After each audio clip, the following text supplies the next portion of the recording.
Olá, meus amigos, minhas amigas, meus votos de muita paz.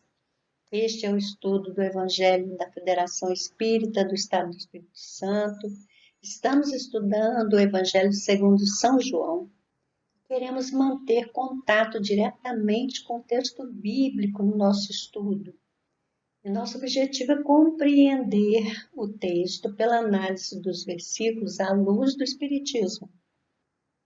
Hoje, prosseguindo o estudo do capítulo 8, vamos analisar os versículos de 31 a 38. Nesse trecho, Jesus nos ensina uma coisa muito importante. É possível conquistar a liberdade. Quem não quer a liberdade, não é mesmo? Então, acompanhe conosco esse estudo. O texto bíblico está assim. Jesus dizia, pois, aos judeus que criam nele: se vós permanecerdes na minha palavra, verdadeiramente sereis meus discípulos, e conhecereis a verdade, e a verdade vos libertará. Responderam-lhe: somos descendência de Abraão, nunca servimos a ninguém. Como dizes tu, sereis livre? Respondeu-lhe Jesus: em verdade vos digo, que todo aquele que comete pecado é servo do pecado. Ora, o servo não fica para sempre na casa, o filho fica para sempre. Se, pois, o filho vos libertar, verdadeiramente sereis livres. Bem sei que sois descendência de Abraão. Contudo, procurais matar-me, porque a minha palavra não entra em vós. Eu falo do que vi junto do meu Pai, e vós fazeis o que também vistes junto de vosso Pai. Então, esse é o discurso que Jesus está fazendo no Templo de Jerusalém. Esse episódio acontece, nós já sabemos, depois da festa de tabernáculos. E havia já, nesse momento, Jesus já havia feito outros discursos. Esse é o terceiro discurso que ele faz ali no Templo de Jerusalém.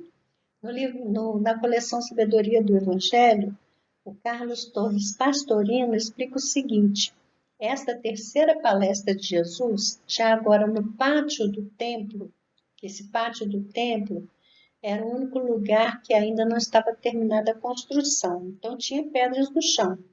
E aquelas pessoas podiam pegar as pedras, podiam atirar em Jesus. Ele já tinha ameaçado isso em outras vezes, não é? Então, Jesus está falando aos que acreditaram nele, porque nos dois primeiros discursos, várias pessoas perceberam a coerência do que Jesus falava. Então, ele tentava atrair esses que acreditavam nele, convidando-os amorosamente a confiar nele, a segui-lo. E mais essa conversa é rapidamente tumultuada pelos que não acreditaram nele, que só ficavam ali querendo perturbar e estabelecendo cada vez um maior abismo entre eles e Jesus, porque eles não entendiam a amorosidade de Jesus, não assimilavam o ensinamento e não percebiam que Jesus estava oferecendo a eles a maior oportunidade da vida deles. Também Pastorina explica que na tradução que nós lemos, que aparece, se permaneceres na minha palavra, esse vocábulo palavra é tradução de logos. A palavra grega é logos. Pastorino diz que preferiria traduzir por ensino, porque palavra fica uma coisa superficial, enquanto que ensino engloba toda a mensagem que Jesus veio trazer. Não é simplesmente assimilar a palavra, mas assimilar o ensino. E outra explicação interessante que ele dá é quando Jesus fala: conhecereis. Esse conhecer não é simplesmente ter informação intelectual. A informação intelectual é externa, é superficial, não é suficiente para produzir o resultado que Jesus promete. Então, ele percebe nesse conhecereis uma proposição de Jesus no sentido da experiência ser vivida pelos que acreditarem nele, pelos que assimilarem a sua mensagem, que essa é a consequência de produzir uma vivência, e é exatamente essa experiência da vivência que vai trazer como resultado essa conquista da liberdade. Então, Jesus traça esse roteiro, é preciso conhecer o ensinamento, assimilar o ensinamento e vivenciar o ensinamento. E nesse caminho nós vamos conquistar essa liberdade com que nós tanto sonhamos. Então, Emmanuel comenta versículos desse trecho e tem ensinamentos muito significativos nos comentários de Emmanuel. Por exemplo, em Caminho, Verdade e Vida, na lição 125, ele comenta o versículo 35, que é assim, que diz assim: o escravo não permanece para sempre na casa, o filho permanece para sempre. Esse versículo, Emmanuel comenta num texto que ele intitulou Filhos e Servos, fazendo exatamente essa comparação que Jesus diz que o servo, a relação do servo com o patrão é uma relação esporádica, é um trabalho a troco de remuneração. Já a relação de filhos e pai é uma relação diferenciada, é uma relação permanente, há uma adesão do filho aos propósitos do pai. Então, Emmanuel comenta que o trabalho ativo e incessante, o desprendimento dos interesses inferiores do mundo e a perfeita submissão aos desígnios de Deus, que a gente percebe no teor do ensinamento que ele faz, é isso que vai determinar a nossa condição de filhos de Deus, filhos do Pai amoroso, justo e bom, e vai nos manter nessa relação com a paternidade divina que é permanente, não é esporádica, não é algo efêmero. Então, esse texto é muito interessante para ler e meditar nesses ensinamentos. E tem no capítulo 12 do mesmo livro, Caminho, Verdade e Vida, comentários do versículo 38. Vós, no entanto, fazeis o que as que ouvistes do vosso Pai. Quando Jesus faz esse paralelo, que ele cumpre a vontade de Deus, ele se coloca na condição de filho de Deus.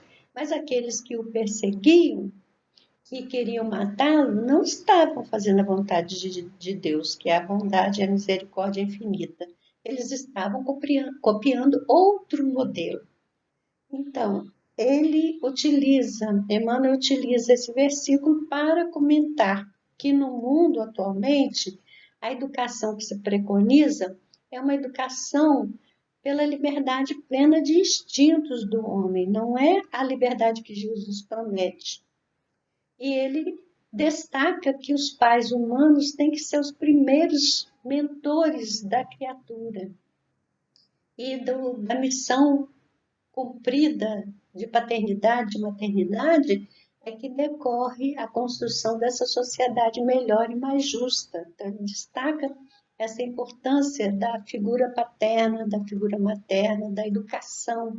E é uma educação verdadeira, não uma educação que muitas vezes no mundo não atende ao imperativo da formação do caráter. Mas eu gostaria de deixar aqui, na leitura do trecho do texto que Emmanuel comenta, é do versículo 32, que no versículo 32 é o ensino essencial desse trecho. Conhecereis a verdade e a verdade vos libertará. E Emmanuel faz a interpretação desse versículo em Fonte Viva, na lição 173, que ele intitulou Ante a Luz da Verdade. Então, ele diz o seguinte: a palavra do Mestre é clara e segura. Não seremos libertados pelos aspectos da verdade ou pelas verdades provisórias de que sejamos detentores no círculo das afirmações apaixonadas a que nos inclinemos. Muitos em política, filosofia, ciência e religião se afeiçoam a certos ângulos da verdade, e transformam a própria vida numa trincheira de luta desesperada a pretexto de defendê-la, quando não passam de prisioneiros do ponto de vista. Muitos aceitam a verdade, estendem-lhe as lições, advogam-lhe a causa e proclamam-lhe os méritos. Entretanto, a verdade libertadora é aquela que conhecemos na atividade incessante do eterno bem. Penetrá-la é compreender as obrigações que nos competem. Discerni-la é renovar o próprio entendimento e converter a existência num campo de responsabilidade para com o melhor. Só existe verdadeira liberdade na submissão ao dever fielmente cumprido. Conhecer, portanto, a verdade é perceber o sentido da vida. E perceber o sentido da vida é crescer em serviço e burilamento constantes. Observa desse modo a tua posição diante da luz. Quem apenas vislumbra a glória ofuscante da realidade, fala muito e age menos.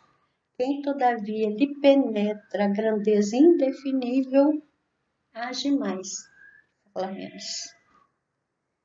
Então, que lição primorosa! Conhecereis a verdade, e a verdade vos libertará. Ficamos por aqui, mas vamos nos encontrar na próxima oportunidade, se Deus quiser. Até lá!